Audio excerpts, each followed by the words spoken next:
Hey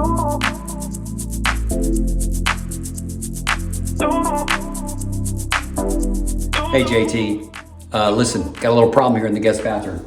We've got this toilet paper holder and it's pulled away from the wall with the drywall screw. So I don't know if my kids have been like using it as a diving board into the bathtub or someone's been using it just to kind of brace themselves. I don't know. But problem is we've got this wallpaper around the hole, so it makes it a little bit harder to kind of do a cleanup job, mud it, sand it down, and just put another drywall screw. So I'm gonna pull this out and I've got another idea of how I'm gonna fix this and I think it's gonna work just fine. So here we go. All right, so just here are a couple things you're gonna need. First of all, I'm gonna need this Allen wrench to get the toilet paper holder off the bracket. Phillips screwdriver, gonna need that. Okay, but I've got a couple of choices here of what kind of sinker I'm gonna use.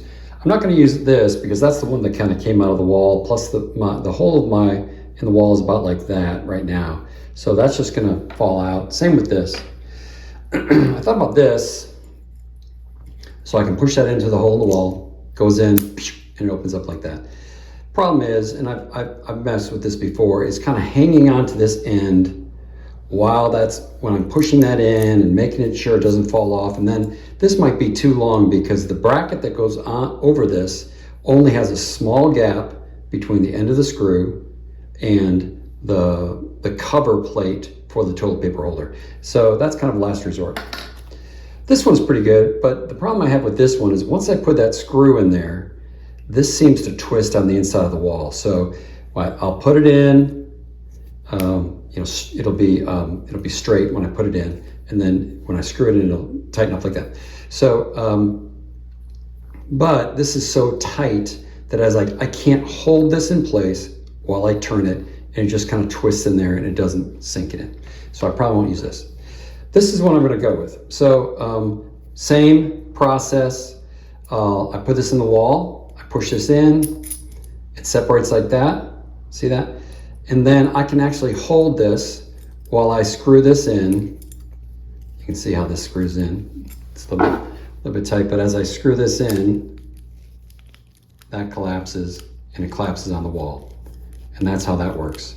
And I can have the bracket sitting here and then tighten this down, and basically that'll come right up to the wall and that should be nice and tight. And that's got plenty of room for the hole. So I may use two of these, one for the top hole, one for the bottom hole, but let's go install it now.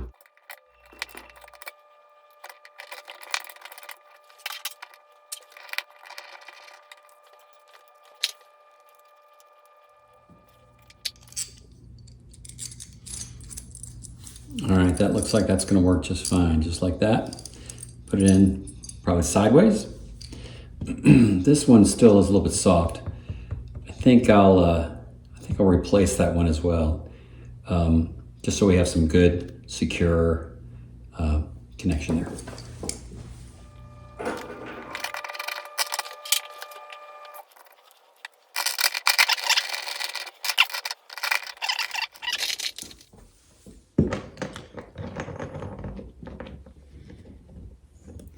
Use this to kind of hold it.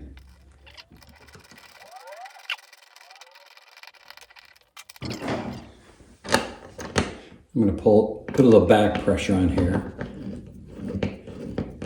as it grabs the wall behind and squeezes it down.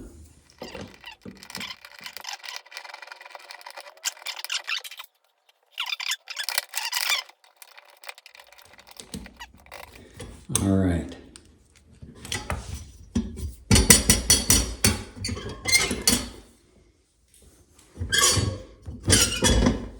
I think we're good to go. All right, well, it looks like this Easy Anchor drywall toggle that I got from Home Depot for two of them was like $4. Seemed to work really well for this application, especially since the hole was about the size of a quarter. Had wallpaper around it, so I didn't have to like re-mud it, wait for it to dry, sand it down, paint it, all that stuff. So perfect solution for this application. Plenty strong. I'm not gonna have to worry about this for a while. So thanks for joining me.